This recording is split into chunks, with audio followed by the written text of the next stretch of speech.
Dans le Coran, Allah il a dit au sujet de la communauté du prophète Muhammad sallallahu alayhi wa sallam, il a dit Kuntum khayra ummatin ukhrijat linnas ta'muruna bil ma'ruf wa tanhamna 'anil munkar. C'est-à-dire vous êtes la meilleure des communautés qu'on a fait surgir pour les gens. Vous ordonnez le bien et vous interdisez le mal. Vous ordonnez le bien et vous interdisez le mal. Ici, Allah il fait l'éloge par une caractéristique de la communauté du prophète Mohammed, c'est que c'est une communauté qui ordonne plus le bien et qui blâme plus le mal que les autres. C'est-à-dire en islam, c'est une très bonne chose d'ordonner le bien et d'interdire le mal, d'interdire le haram. Et si quelqu'un il fait du mal, bah ça c'est bien dans la religion de lui interdire si on peut. Même il y a des cas, et c'est une obligation d'ordonner le bien et blâmer le blâmable. Et il y a des cas par exemple où on a même le droit de faire la médisance de certaines personnes pour mettre en garde. Pour certaines personnes qui trompent les gens, on a le droit de mettre en garde, de faire la médisance de ces gens pour mettre en garde, pour protéger les gens de leur mal. Par exemple, les savants ils disent que par exemple si un boucher il trompe les gens et par exemple il fait circuler de la viande de l'âne, et si ce boucher il ment et lui il prétend que ce serait halal, bah là on a le droit de mettre en garde contre ce boucher-là qui trompe, contre ce boucher-là, parce que rien que pour la viande, si lui il prétend vendre halal et qu'il vend des choses qui sont pas et il fait circuler des choses qui sont pas halal, bah là on a le droit de mettre en garde contre une personne qui trompe les gens dans les sujets du bas monde. Et même pour des trucs comme ça, même pour la viande, tu as le droit de mettre en garde, tu as le droit de faire la médisance de ce boucher-là pour avertir les gens de son mal, pour protéger les gens. Alors que dire de la religion pour les sujets de l'au-delà qui sont encore plus prioritaires que la viande. Si quelqu'un il trompe dans les sujets de l'au-delà les autres, bah il va ramener les autres avec eux. S'il y a des gens qui parlent au nom de l'islam et ils falsifient la religion et font circuler des choses fausses, bah il y a des cas où ces personnes ils amènent avec eux les gens dans le feu de l'enfer. Et c'est encore plus prioritaire de mettre en garde les gens contre ceux qui les mènent dans le feu de l'enfer. Et parmi les sectes à notre époque qui sont les plus dangereux, parmi les sectes à notre époque, la secte la plus dangereuse de notre époque, c'est celle qui se dit salafiste. C'est une secte qui se réclame de l'islam. Ils se disent sunnites, mais ils ne le sont pas en réalité. Ce sont des gens qui se disent, c'est ceux qui se disent à notre époque, ils se disent salafistes. Ces gens-là, ce sont des extrémistes, ils sont très dangereux. Ils parlent au nom de l'islam, mais ils parlent au nom de l'islam, mais ils enseignent des choses qui sont autres que ce qui est parvenu dans la religion de l'islam. Ils disent par leur langue que nous on suit le Coran et la Sunna, mais en réalité ils contredisent le Coran et la Sunna. Donc on va un peu parler de cette secte pour mettre en évidence c'est qui ces gens, qui sont ces gens. Donc sachez que ces gens-là, leur fondateur c'est un homme qui s'appelle le fondateur de cette secte extrémiste qui se dit salafiste à notre époque. Leur fondateur il s'appelle Muhammad ibn Abdel Wahhab. Muhammad ibn Abdel Wahhab. Leur fondateur, il a existé il y a plus de environ 300 ans. Il y a plus de 300 ans. C'est-à-dire cette mouvance, elle a été... Son fondateur était il y a plus de 300 ans. Il faut savoir que le prophète Mohammed, il était il y a plus que 14 siècles en arrière. Eux, ils ont 3 siècles. Ça veut dire, ça veut dire eux, leur religion, elle remonte pas au prophète Mohammed. Mais leur religion, elle remonte à un autre Mohammed, elle remonte à Muhammad ibn Abdel Wahhab l'égaré. Donc cet homme-là, c'était un homme qui était de la péninsule arabique, mais il n'était pas de la Mecque ni de la Médine. C'était ni un homme de la Mecque ni un homme de Médine. C'était quelqu'un d'une région qu'on appelle le Najd. Le Najd, c'est à l'est de l'Arabie. C'est dans la péninsule arabique, mais c'est à l'est de l'Arabie. C'est très loin de la Mecque et la Médine. C'est peut-être à 600 ou 400 km. donc lui, c'est un homme qui est apparu là-bas. Et à la base, Mohammed ibn Abd al-Wahhab, c'était un homme qui provenait d'une famille, sa famille à lui, c'était une famille sunnite. C'est-à-dire son père, il s'appelait Abd al-Wahhab, c'était un homme qui pratiquait son père, c'était un homme qui pratiquait le fiqh hanbalite, et son frère aussi. Et il avait aussi un frère qui s'appelait Suleyman ibn Abd al-Wahhab, et lui aussi il était bien guidé. En fait, le père, Abd al-Wahhab, il avait deux fils. Il avait Mohammed ibn Abd al-Wahhab, le fondateur de la secte wahhabite, et un autre à côté, il avait cet égaré-là, et un autre à côté, c'était Suleyman ibn Abd al-Wahhab. Lui aussi, par contre, il était bien guidé. Il y avait un fils égaré et un fils bien guidé.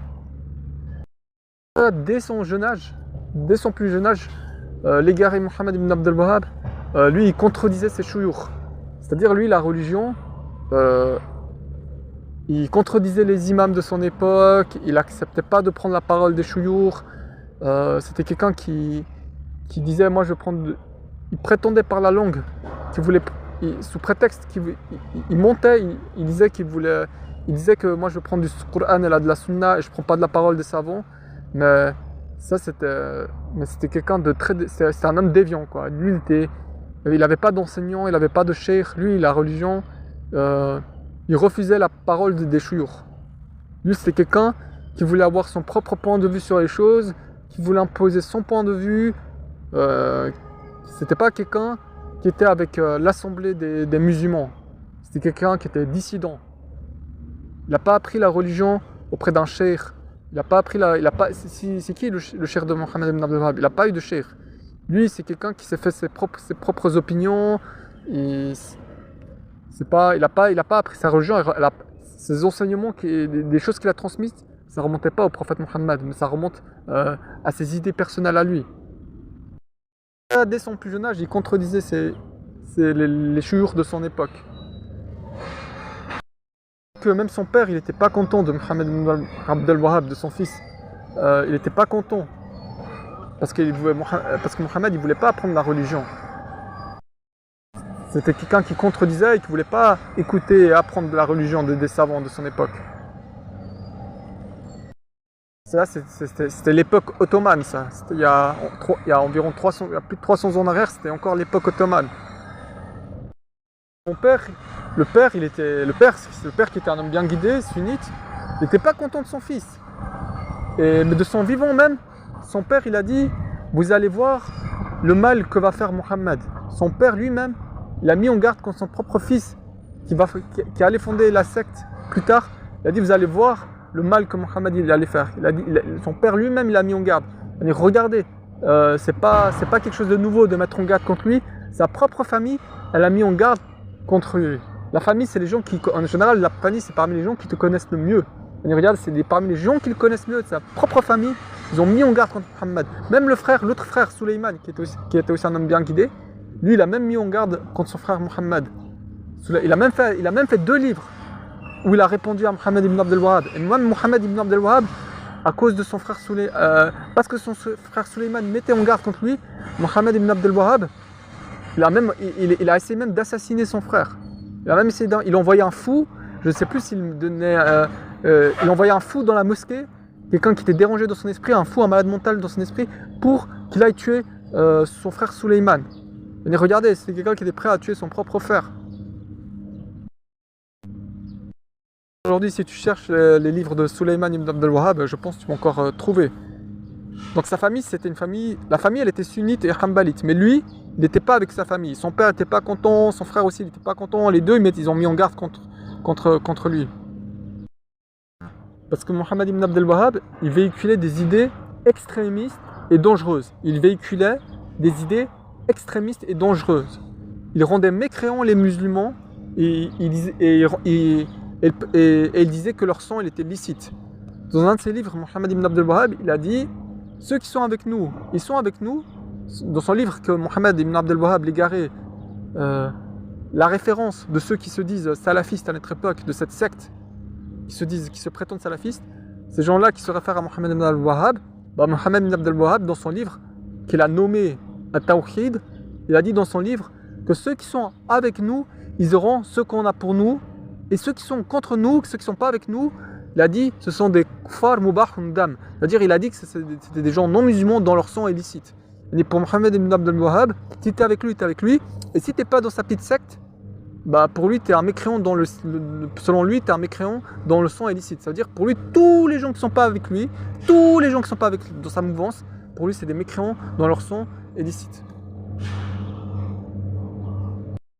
La référence de Daesh, de ceux qui se disent Boko Haram, de ceux qui se disent, soi-disant à notre époque, talibans, ceux qui se disent djihadistes, machin, tous ces groupes-là, même s'ils changent 15 fois leur nom, même si dans un pays ils ont ce nom-là, dans un autre pays ils prennent ce nom-là, dans un autre pays ils prennent ce nom-là, tous ils ont la référence, tous leur même référence, c'est la même référence, c'est Mohammed ibn al-Wahhab. Tous les gens là qui partent en Syrie, là, qui foutent, qui vont faire du mal aux musulmans en Syrie, qui vont faire la fitna, qui vont faire des guerres, des meurtres, qui vont tuer les musulmans, tous les gens là qui partent, ils ont la même référence, Mohammed ibn Abdel Wahhab. Que eux, ils n'ont pas peur de tuer les musulmans, parce qu'ils les considèrent même pas comme des musulmans, les musulmans. Ils se considèrent que eux sur la vérité.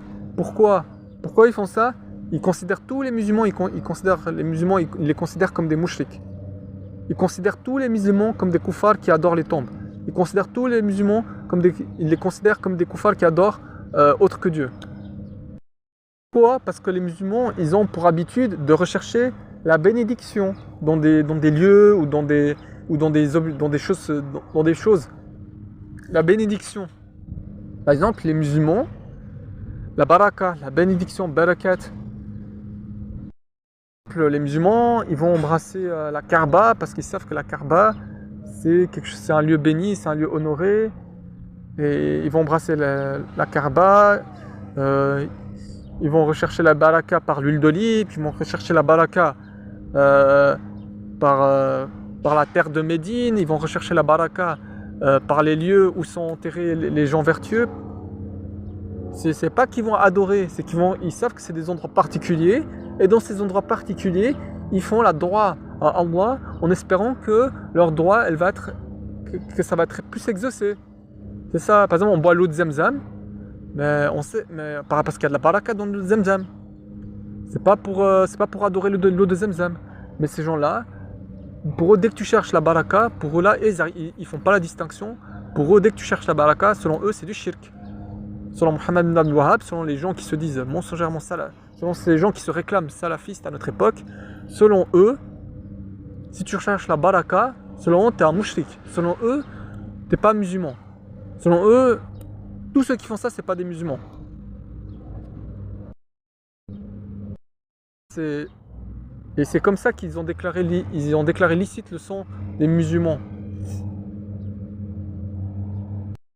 Ils disent par exemple, si on cherche la baraka par les traces du prophète, par exemple, les compagnons du prophète, ils disent rechercher la baraka par les traces du prophète, ils disent pour eux c'est adorer le prophète et pour eux c'est du shirk, faire ça. Mais alors, et après ils disent que nous on a que le Coran. Mais dans le Coran, si on regarde bien, il y a l'histoire du prophète Youssouf. Le prophète Youssouf, qui pendant des années, il a été éloigné de son père Yaqub, il a été éloigné de son père Yaqub, et au point que le prophète Yaqub, les deux c'était des prophètes, Youssouf et Yaqub, de père et fils. Au point que le prophète Yaqub, ça l'a tellement peiné, ça l'a tellement chagriné que son fils, il était loin de lui pendant des années. Il a pleuré, au point de perdre la vue. Tellement il aimait son fils, mais il était tellement triste que son fils, il n'était plus là. Cette histoire, elle est dans le Coran. Et le prophète Youssouf, qu'est-ce qu'il a fait le prophète Youssouf pour que son père Yaqub il retrouve la vue? Le prophète Youssouf, il a envoyé sa chemise à son père pour que ses frères ils lui mettent sa propre chemise sur le visage de son père pour que son père il retrouve la vue. Le prophète Youssouf, il a envoyé sa chemise pour qu'on mette cette chemise-là sur le visage de son père pour que son père qui avait perdu la vue, pour que son père il retrouve la vue. C'était pour que le prophète Yaqub il profite des bénédictions de la chemise de Youssouf, du qamis. Ça c'est le prophète Youssouf qui a envoyé à son père qui est un autre prophète. Là on parle de prophètes, on parle même pas des gens du commun. On parle des prophètes, des gens que Allah il a envoyés. Comme le prophète Mohammed, on parle des prophètes, les meilleurs des gens. Donc le prophète Yaqub, grâce à la baraka, à la bénédiction de la chemise, du qamis du prophète Youssouf, il a retrouvé la vue. Là, alors pour eux, selon Mohammed ibn Abdel Wahhab et les gens qui se disent salafistes à notre époque, qui suivent cette secte, selon eux, faire ça, c'est du shirk. Donc pour eux, selon eux, faire ça, c'est adorer la chemise de Youssouf. Et pour eux, selon eux, pour ça, c'est adorer la chemise. Pour eux, ça, celui qui fait ça, selon eux, il n'est pas musulman. Mais alors pourquoi cette histoire, elle est dans le Coran? Et pourquoi alors après, le prophète Yaqub, il a retrouvé la vue après avoir mis la chemise de son fils sur son visage, si c'était du shirk? Allah, il va redonner la vision à quelqu'un après avoir fait du shirk. C'est Allah qui a créé la bénédiction dans la chemise du prophète Youssouf. Et c'est Allah qui a fait que Yaqub, il retrouve la vue, mais grâce à la chemise. Parce qu'il a cherché la baraka de la chemise de son fils. Aujourd'hui, si devant les gens là qui se disent salafistes, si toi tu prends un habit qui appartenait au prophète Mohammed, si tu prenais un habit, un tissu qui appartenait au prophète Mohammed et tu le mets devant ton visage, comme l'a fait le prophète Yaqub, si devant ces gens-là qui se disent salafistes, tu fais la même chose devant eux, eux vont te dire que tu es un mouchrik. Vous voyez la contradiction? Vous voyez la contradiction? Ils disent par leur langue, nous on est avec le Coran, mais quand on met en évidence ceux qui ont le Coran, ça se voit qu'ils ne suivent pas le Coran, c'est contre eux. Donc selon leurs lois à eux, selon leurs règles à eux, le prophète Youssouf, selon leurs règles à eux, Youssouf il aura aidé au shirk. Et selon leurs règles à eux, Nabiullah Yaqub, selon eux, il aura fait du shirk, selon leurs règles à eux. Musulmans, ce qu'on fait, quand on cherche la baraka, on fait comme il l'a fait le prophète Yaqub, il a cherché la baraka. La baraka, on n'a pas adoré, on a cherché la baraka. C'est pas la même chose. On n'adore pas l'objet. On sait que c'est Allah qui crée le bien et le mal dans l'objet. Et c'est Allah qui donne la vue. Mais ça, c'est des causes. Comme quand quelqu'un il mange du pain. Si Allah il veut, il fait que toi Si Allah il veut, il fait que toi, sans manger, t'es jamais faim. Et si Allah il veut, il fait que toi tu manges même 1000 kilos de nourriture et c'est possible que tu aies toujours faim. C'est Allah qui crée les effets. Et c'est Allah aussi qui crée les causes et les effets. Mais le fait de manger, c'est une cause pour pas avoir faim. Le fait de prendre un médicament, c'est une cause pour être guéri. Ça ne veut pas dire que toi tu as adoré le médicament quand tu prends un médicament. C'est une cause. Le fait de chercher la bénédiction, comme par les traces du prophète, ça c'est une cause. Et regardez, Allah il a redonné la vue au prophète Nabiullah Yaqub. Il a redonné la vue par la cause de la chemise de Youssouf, par la cause de la baraka de la chemise de Youssouf. Mais alors que dire des affaires du prophète Mohammed sallallahu alayhi wa sallam qui ont encore plus de mérite et plus de grade que Nabiullah Youssouf? Que dire? À plus forte raison, si tu cherches la baraka par les traces du prophète, c'est encore meilleur. Pour eux, si tu fais ça, pour eux c'est du shirk. Pour eux, si tu fais ça, selon eux, selon les wahhabites, t'es un mouchrik. Juste pour faire rappel, le compagnon du prophète Mohammed, Khalid ibn al-Walid, celui-là qui a été aussi nommé Saifullah, alias l'épée de Dieu, lui, vous savez, Khalid ibn al-Walid, lui quand il partait dans les batailles, à chaque fois, il avait une toque, c'est-à-dire sous un calan de soie, sous sa toque, sur sa tête, comme son chapeau, sur son couvre-chef, en dessous, il mettait des cheveux du prophète Mohammed. Ça, c'est Khalid ibn al-Walid qui faisait ça. Et il disait, à chaque fois que je faisais ça, j'ai gagné la bataille. À chaque fois qu'il faisait ça, il gagnait la bataille. Regardez, même le compagnon du prophète Mohammed, Khalid ibn al-Walid, lui-même, il recherchait la baraka par le prophète. Et il n'y a pas que lui qui recherchait la baraka par le prophète. Même le fils de Omar ibn al-Khattab, il s'appelait Abdullah ibn Omar. Le fils du grand compagnon Omar ibn al-Khattab, alias qui s'appelle Abdullah ibn Omar. Lui, qu'est-ce qu'il faisait? Abdullah ibn Omar, qu'est-ce qu'il faisait? Lui, après la mort du prophète, qu'est-ce qu'il faisait Abdullah ibn Omar? Il cherchait tous les lieux où le prophète Mohammed il était. Si le prophète Mohammed était vers tel endroit, il cherchait à être dans cet endroit. Si le prophète Mohammed était dans tel endroit, il cherchait à être dans les lieux où le prophète Mohammed il a été pour chercher la baraka des endroits où le prophète Mohammed il a mis son pied. Ça, c'est aussi un compagnon, Abdullah ibn Omar. C'était quelqu'un aussi qui était à l'époque du prophète Mohammed. C'est le fils du grand compagnon Omar ibn al-Khattab, qui était connu pour être dans sa droiture.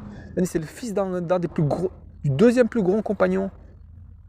Lui, s'il faisait quelque chose de faux, ne croyez pas que son père il allait se taire. Son père il l'aurait corrigé. C'est Omar ibn al-Khattab, son père. Lui, il cherchait la baraka dans les lieux où le prophète il a été. Ils vont dire quoi les wahhabites? Regardez, même les compagnons du prophète Mohammed, ils cherchaient la baraka. Alors ils vont dire quoi? Alors ça, mais faire ça selon les gens là, à notre époque là, qui se disent salafistes là, selon eux, faire ça, pour eux, si quelqu'un on fait ça, si on fait la même chose que ce que les compagnons ils ont fait, pour eux, selon cette secte là, si tu fais ça, selon eux, t'es un mouchrik. Donc pour eux, selon eux, Khalid ibn al-Walid c'est un mouchrik, Abdullah ibn Omar c'est un mouchrik. Il y a encore plein de compagnons, selon eux, le prophète Youssouf, selon eux, il a aidé au shirk. Selon eux, le prophète Yaqub, selon eux, c'est un mouchrik. La hawla wa la quwwata illa billah. C'est ça, c'est une secte. Donc eux, ils déclarent mécréants les musulmans. Et après, ils disent, on a avec le Coran, dans le Coran, il y a l'histoire du prophète Youssouf qui montre que ce qu'ils font, c'est ce qu'ils disent, c'est pas en conformité. Et en plus, il y a ce que les compagnons du prophète Mohammed, ils ont fait. Donc ils sont ni avec les compagnons du prophète, ni avec le Coran, ni avec le hadith. Ils sont juste avec Mohammed ibn al-Wahhab. Que Mohammed ibn al-Wahhab, ils contredisent le Coran ou qu'ils ne contredisent pas le Coran, ces gens-là, en priorité, ils prennent Mohammed ibn al-Wahhab. Avant même le Coran. Après, ils disent non avec le Coran. C'est juste des gens endoctrinés. Ils ne réfléchissent pas. C'est ça, être dans une secte. C'est compter dans une secte. Si la personne est dans une secte, ça veut dire qu'elle est avec des gens, il ne suit pas, c'est avec des gens où il suit bêtement sans utiliser sa logique, sans utiliser sa raison.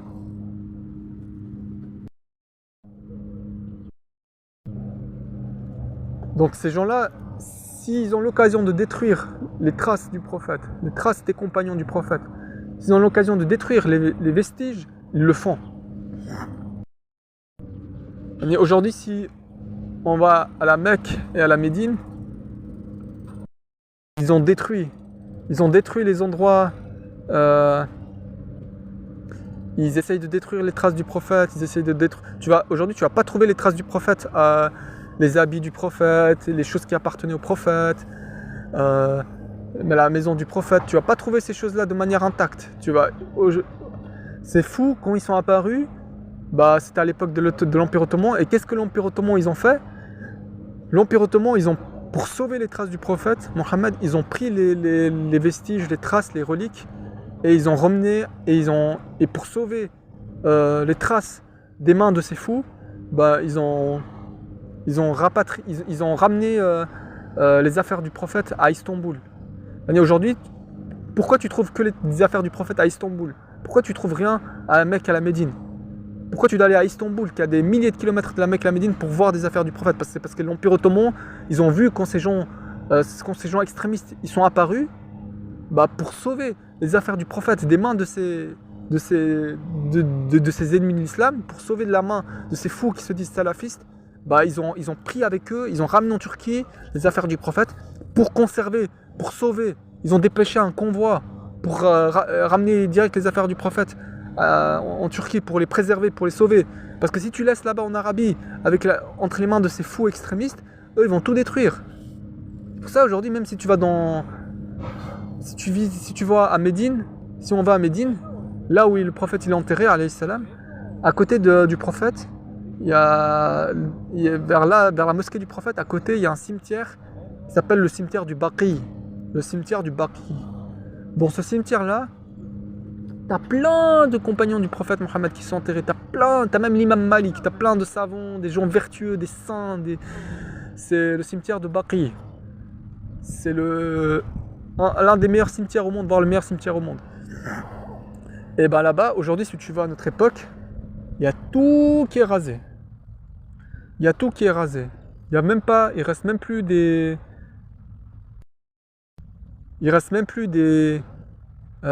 infrastructures, il n'y a plus. C'est tout rasé et il y a des cailloux. C'est-à-dire on ne sait même pas qui est enterré où. C'est-à-dire ils ont tout rasé, et ils ont mis des cailloux, et tu sais même pas il y a qui est enterré où. Alors qu'il y a des combes, alors qu'il y a même Othman ibn Affan, il y a même l'imam Malik, il y a des grands compagnons du prophète qui sont enterrés là-bas, il y a des gens vertueux, il y a des gens de la famille Ahlul Bayt du prophète qui sont enterrés. Bah, là-bas aujourd'hui tu vas à très peu que c'est tout rasé, tu sais pas qui est où, il y a juste des cailloux sur le sol, et voilà, tu sais pas. Bah, ce sont ces gens-là qui ont tout rasé, parce qu'à l'époque de l'Empire Ottoman c'était pas comme ça, à l'époque de l'Empire Ottoman c'était bien entretenu, à l'époque de l'Empire Ottoman il y avait...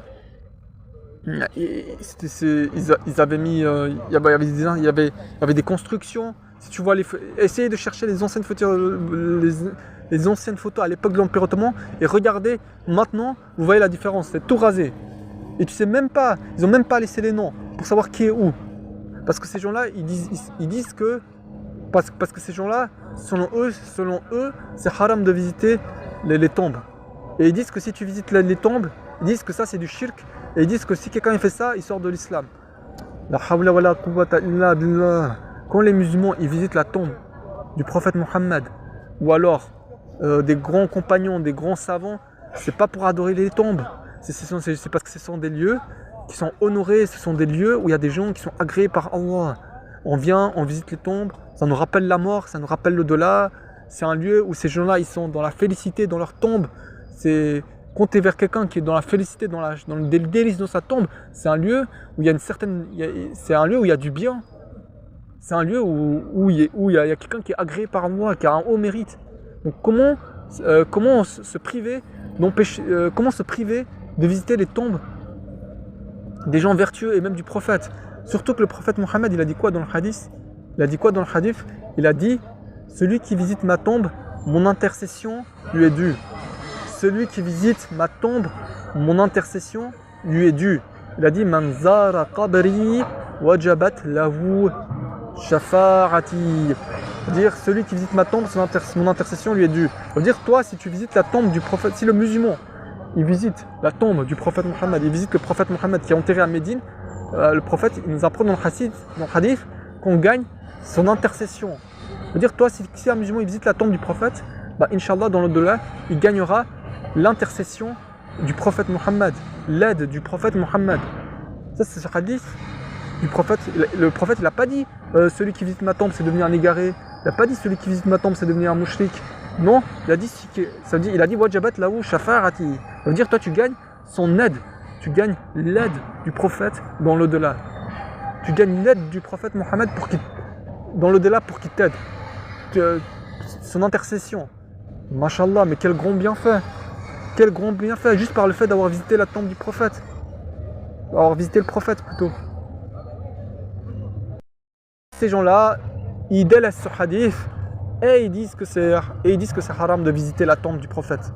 Comme l'a dit Ibn Taymiyyah l'égaré. Il a dit c'est haram de visiter la tombe du prophète. Alors vous faites quoi de ce hadith? Et vous voyez, après ils se disent, nous on a que le Coran et la Sunna. Mais vous êtes ni avec le Coran et vous êtes ni avec le hadith. Là on a dit le hadith, c'est clair. On ne voudrait pas avoir l'intercession du prophète Mohammed dans l'au-delà, s'il est dans la difficulté. La shafara, l'intercession. Il n'y a pas que ça comme autre preuve. Ceci dit dans le hadith que quand le prophète Isa, Jésus, il redescendra du ciel, bah, à l'occasion d'un pèlerinage, le prophète il a dit qu'il va venir le visiter. Il a dit que dans le hadith qu'il va venir le visiter lui à Médine à l'occasion d'un pèlerinage et qu'il va lui passer le salam et que le prophète Mohammed il va rendre le salam au prophète Isa. Et ça aussi c'est dans le hadith. C'est le prophète Isa qui va venir visiter la tombe du prophète Mohammed.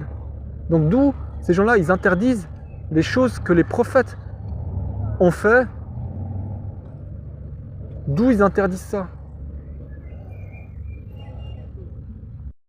Là on parle du prophète Isa qui va venir visiter le prophète Mohammed à Médine. Le prophète Isa, c'est un des 5 meilleurs prophètes. Il est parmi au nombre des 5 prophètes qu'on appelle en Ulul Azm. C'est les 5 prophètes qui se sont démarqués des autres prophètes par rapport à leur détermination, à leur patience et leur détermination. Et le prophète Isa, il fait partie de ces 5. Il fait partie des 5 meilleurs humains de l'humanité. Et c'est dit qu'il va venir visiter la tombe c'est dit dans le hadith qu'il va venir visiter la tombe du prophète. Et bah pour les wahhabites et Ibn Taymiyyah, si quelqu'un fait ça, c'est du shirk. Ils n'ont pas compris, ils ne savent pas faire la différence entre rechercher la baraka et adorer. Rechercher la baraka et adorer. Même eux, ils boivent de l'eau de Zemzem. Pourquoi on boit de l'eau de Zemzem? Parce que dans l'eau de Zemzem, il y a de la baraka. C'est pas pour adorer l'eau de Zemzem. On sait que c'est Allah qui crée dans l'eau de Zemzem la baraka. Pourquoi si je te mets de l'eau de... Si je te mets par exemple de l'eau de Suisse et de l'eau de Zemzem, bah, la personne elle va choisir l'eau de Zemzem. Parce que l'eau de Zemzem, c'est une eau où il y a de la baraka. C'est pour ça. C'est pas pour adorer l'eau. Et c'est pareil. Quand tu vas visiter des endroits bénis, il y a de la baraka. Quand tu vas visiter... quand tu cherches il y a des objets, ils ont de la baraka, il y a des choses, ils ont de la baraka. C'est pas parce qu'on voit un culte à ces objets. Mohammed ibn Abdul Wahhab, il a fait véhiculer une idée extrémiste. Pour lui, si quelqu'un cherche la baraka dans les objets ou dans autre chose, pour lui, selon sa règle à lui, ce sont des mouchriks. Et donc, il a monté sa secte, il a monté son groupe avec cette idée sanguinaire.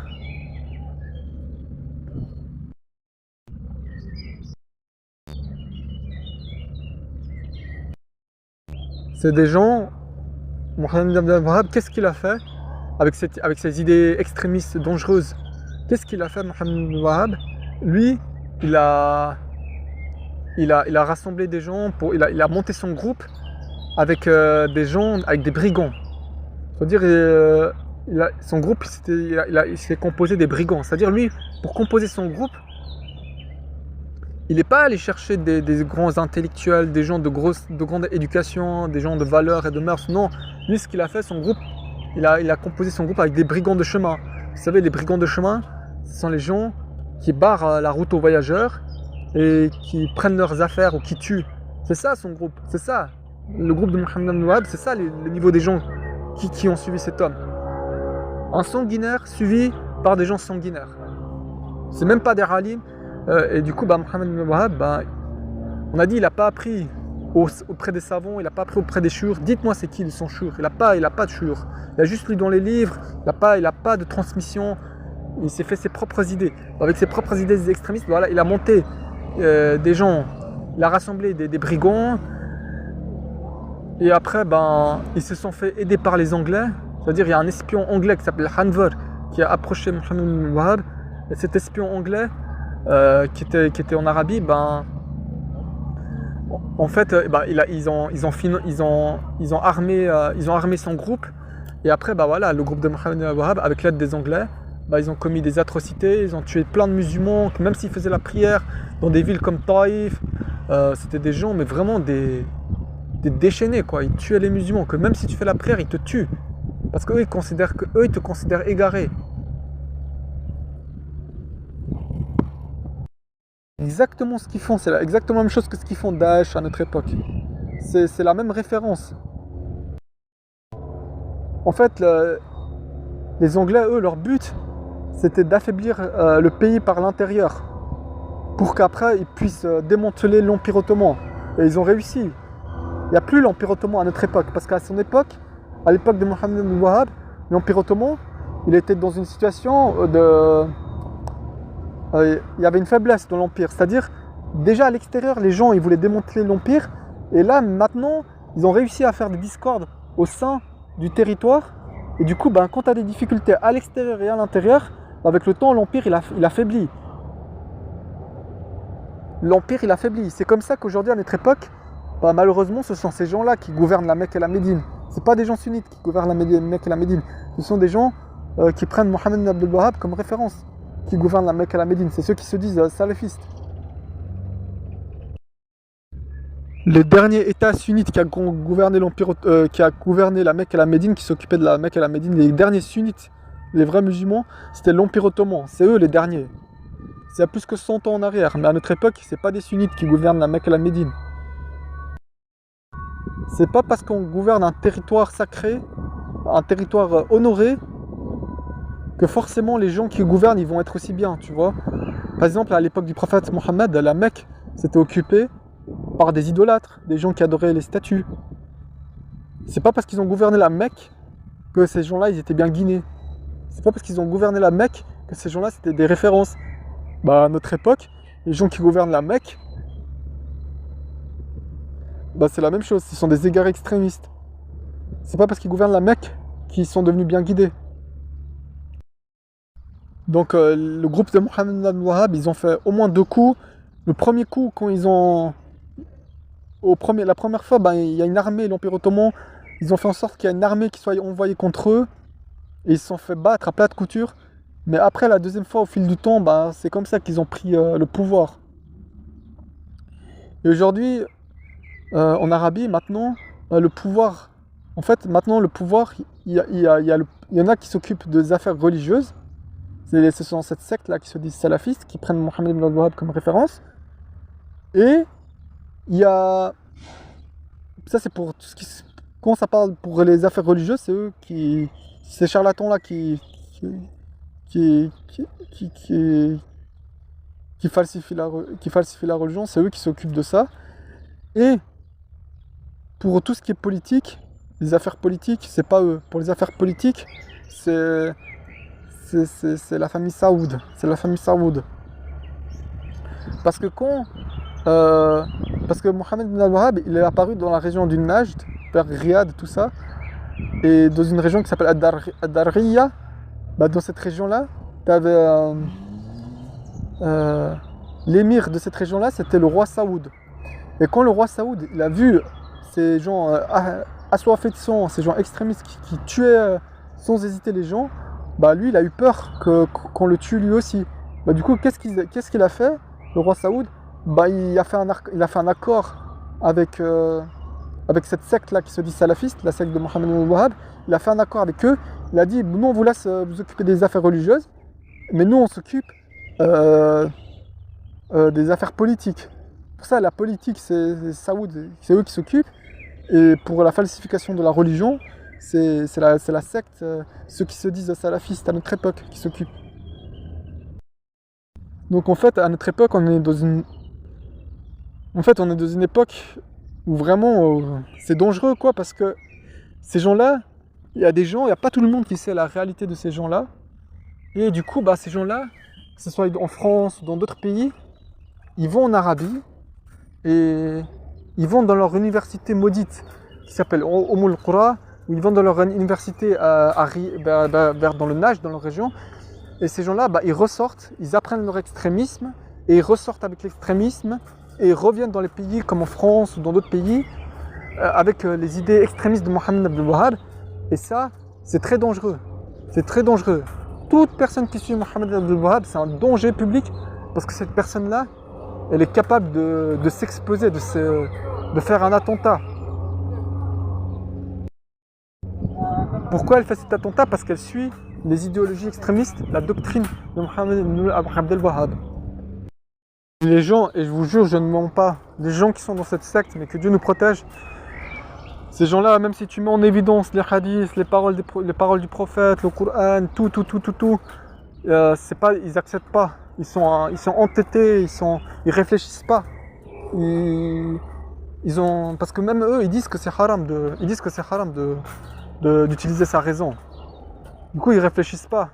Du coup, tu n'arrives pas à les faire raisonner. C'est des gens, ils sont, comme on dit, lavés du cerveau. Du coup, même si tu les parles, tu dis des hadiths et tout, tu montres la parole du prophète. Par exemple, le prophète Mohammed, il a dit dans le hadith que sa communauté, elle va être divisée en 73 groupes. 73 groupes, 73 groupes. Il a dit tous ils vont aller dans le feu de l'enfer, sauf un. Et après, il a dit, il y a le Jamara. Il a dit, c'est la Jamara, le groupe majoritaire, c'est-à-dire l'assemblée. C'est-à-dire, en fait, dans ce hadith, on voit que la communauté du prophète Mohammed va être divisée en 73 groupes, 73, et tous ils vont aller dans le feu de l'enfer. Et c'est qui le groupe sauvé? Bah, selon le hadith, c'est la Jamara, c'est le groupe majoritaire, c'est-à-dire l'assemblée, la majorité des gens qui se réclament de l'islam. C'est ça. C'est-à-dire qu'il ne faut pas aller dans les petits groupes. Et aujourd'hui, si tu regardes à notre époque, il y a plus qu'1 milliard de gens, il y a probablement 1 milliard, il y a plus qu'1 milliard, il y a probablement plus qu'1 milliard de personnes qui se réclament de l'islam. Il y a probablement plus qu'1 milliard de personnes qui se réclament de l'islam. Et dans ces 1 milliard de personnes qui se réclament de l'islam, bah, le groupe, là, ceux qui se disent salafistes, là, le groupe de Mohammed ibn Wahhab, ce groupe maudit, ils sont peut-être 30 millions ou 3 millions. sur 1 milliard de personnes qui se réclament de l'islam.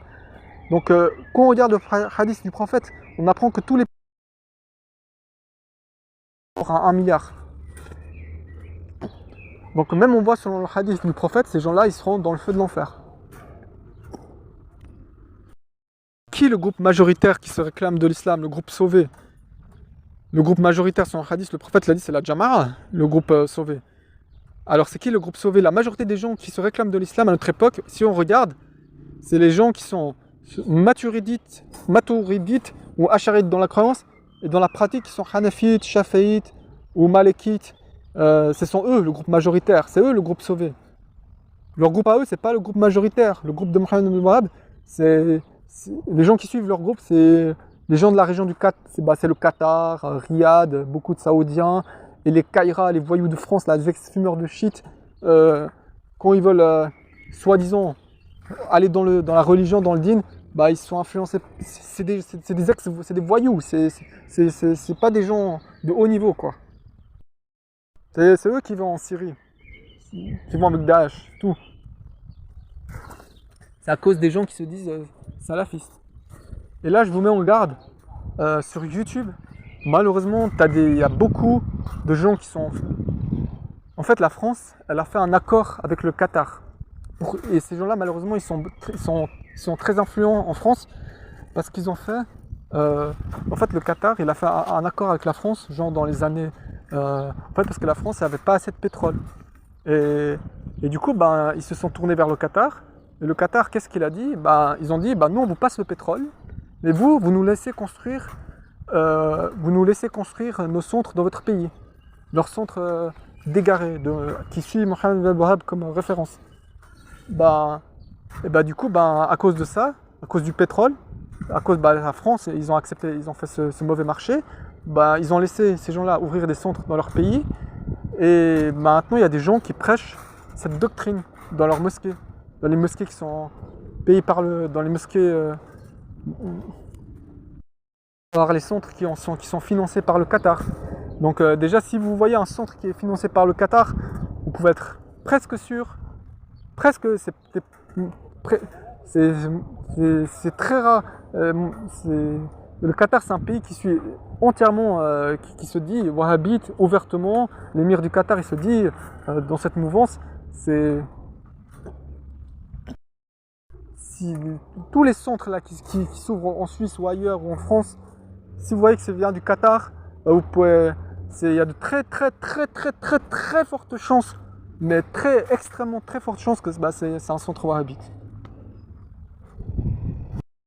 Sur internet, des types, beaucoup maintenant, qui se sont fait endoctriner par leur mouvance, qui sont soit partis en Arabie, se faire endoctriner dans leurs universités, ils reviennent en France et ils prêchent cette mauvaise doctrine.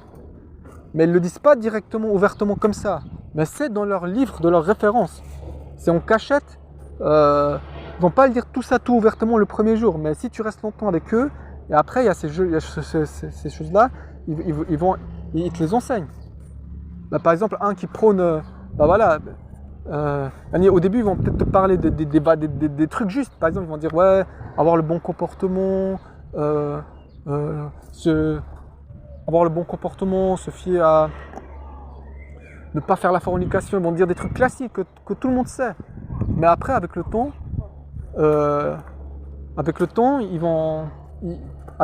quand tu seras, ils vont t'enseigner des choses qui n'enseignent pas à tout le monde. Par exemple, des gens très connus, Nader Abou Anas, par exemple, lui, il est dans ça. Lui, quand tu le vois, il va parler de l'histoire d'un homme avec sa mère qui pleure, machin. Mais lui, c'est quelqu'un qui a la doctrine wahhabite. Il a la doctrine wahhabite. Pour lui, Mohammed ibn Wahhab, c'est un savant et tout, machin. Mohammed ibn Wahhab, on dit, c'est quelqu'un qui a pas de cheikh, qui s'est fait ses propres idées, qui a été financé par les Anglais pour que les Anglais pour que les Anglais détruisent, pour que ce soit une cause pour que l'Empire ottoman soit détruit. Rachid El-Jay. Bon, il se dit être repenti de cette mouvance, mais avant, même Rachid El-Jay, il avait des et ça m'étonnerait pas s'il en a toujours, mais par exemple lui, il avait les mêmes, il se réfère à Husaymin, des wahhabites, il avait aussi les références. Et donc en fait, tous les gens, quand ils disent Abdel Wahhab et Ibn Taymiyyah, bah c'est ça, ce sont ces gens-là c'est les Wahhabites, ils se réfèrent à Abdel Wahhab et Ibn Taymiyyah. Abdel Wahhab et Ibn Taymiyyah, et tous ceux qui sont dans la groupe de Abdel Wahhab, Albani, Ibn Baz, Uthaymin et tout. Et pour eux, le reste, ce sont des égarés. Yani pour eux, l'imam Abu Hanifa, c'est un égaré, l'imam Shafi'i, pour eux, c'est un égaré, l'imam Malik, pour eux, pour eux, si on voit ce qu'il y a pour eux, les paroles de l'imam Malik, c'est de l'égarement, pour eux, voilà. Pour eux, les Asharites, ce sont des égarés, pour eux, les Maturidites, ce sont des égarés, pour eux, il n'y a que pour eux, il y a que leur petite secte qui sont dans la vérité selon eux. Alors que le prophète, il nous a dit, il a dit, il est à nous d'être avec l'assemblée. Il n'a pas dit d'aller dans les groupuscules, le prophète. Eux, c'est un groupuscule.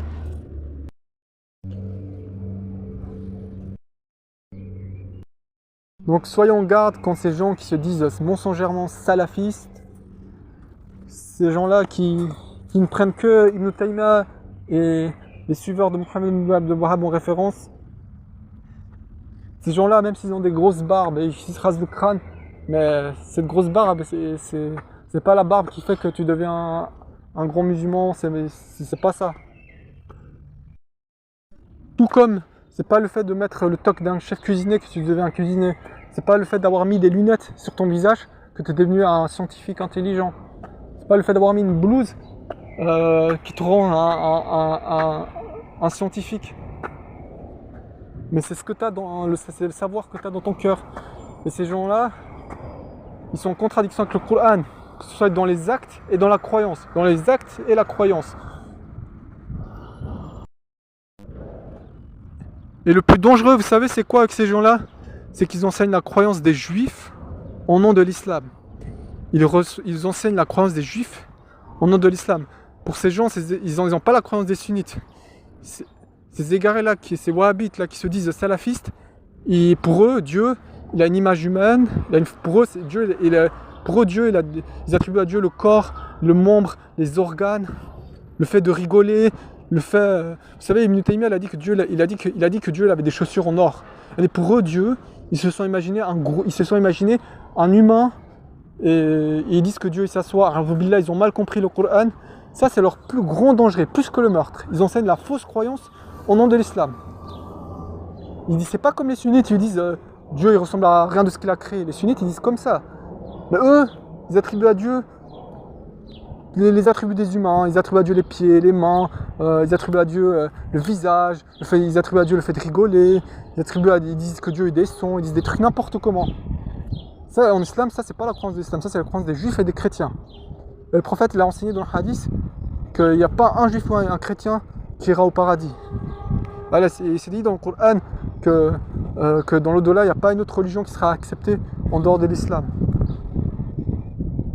Et que les gens du livre, ils sont pour l'éternité dans l'enfer. Voilà, donc si quelqu'un il va prendre leur croyance et il va s'imaginer des choses qui ne sont pas conformes de Dieu, qui ne sont pas conformes au sujet de Dieu, et qui va leur suivre dans leur croyance, bah, il va les suivre avec eux dans l'enfer. C'est pour ça ils sont très dangereux. Ces gens-là, leur poison, c'est comme quelqu'un, il met le poison dans le beurre. C'est comme, vous savez, il ne faut pas écouter n'importe qui sur YouTube, Mohamed Hassan ou plein d'égarés là. Faut pas. Et si quelqu'un va avec eux, il va avec eux dans l'enfer, c'est tout.